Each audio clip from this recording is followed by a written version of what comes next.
Welcome friends, welcome to India சமையல். இன்றைக்கி வீடியோவில் கம்பு மாவு வச்சு ஹெல்த்தியான கம்பு பூரி எப்படி பண்ணலான்னு சொல்லி பார்க்கலாம். நம்ம சேனலில் போடுற வீடியோ உங்களுக்கு பிடிச்சிருந்துச்சுன்னா சப்ஸ்கிரைப் பண்ணிடுங்க. பக்கத்தில் இருக்க பெல் ஐக்கானையும் கிளிக் பண்ணிடுங்க. வாங்க வீடியோக்குள்ளே போகலாம். கம்பு மாவு கடைகளில் கிடைக்கும். இந்த மாதிரி ஒரு பாக்கெட் வாங்கிக்கோங்க.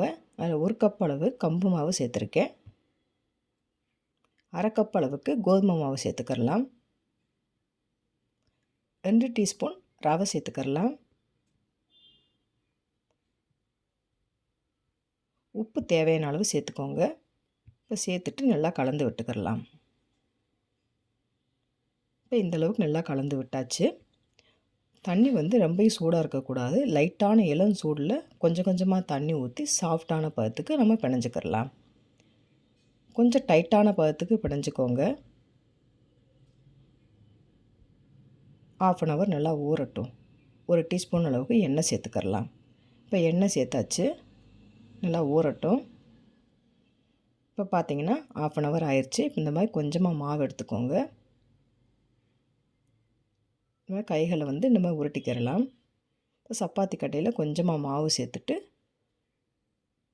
நம்ம பூரிக்கு உருட்டுறாப்பில் உருட்டிக்கிறலாம். நம்ம இந்த மாதிரி டைட்டாக பிணைஞ்சிக்கிட்டால் தான் நம்ம உருட்டுறதுக்கு கரெக்டாக வரும். இல்லைன்னா பிஞ்சு பிஞ்சு போயிடும். இப்போ இந்தளவுக்கு நல்லா உருட்டியாச்சு. எண்ணெய் நல்லா சூடாக இருக்கணும். சூடான ஆயிலில் போட்டு பொரித்து எடுத்துடலாம்.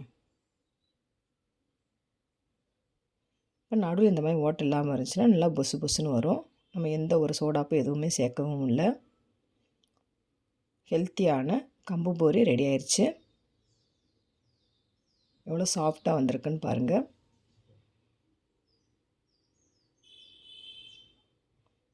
இப்போ இதோட பூரி குழம்பு வச்சு சாப்பிட்றப்ப ரொம்பவும் டேஸ்ட்டாக இருக்கும். நான் பிச்சு காமிக்கிறேன்னு பாருங்கள். எவ்வளோ சாஃப்டாக இருக்குன்னு பாருங்கள். நீங்களும் இந்த மாதிரி ட்ரை பண்ணி பாருங்கள் ஃப்ரெண்ட்ஸ். ட்ரை பண்ணி பார்த்துட்டு கமெண்ட் பண்ணுங்கள். உங்களுக்கு இந்த வீடியோ பிடிச்சிருந்துச்சுன்னா லைக் பண்ணுங்கள், ஷேர் பண்ணுங்கள், கமெண்ட் பண்ணுங்கள். உங்களை நான் வேறு சந்திக்கிறேன். பாய். தேங்க்ஸ் ஃபார் வாட்சிங்.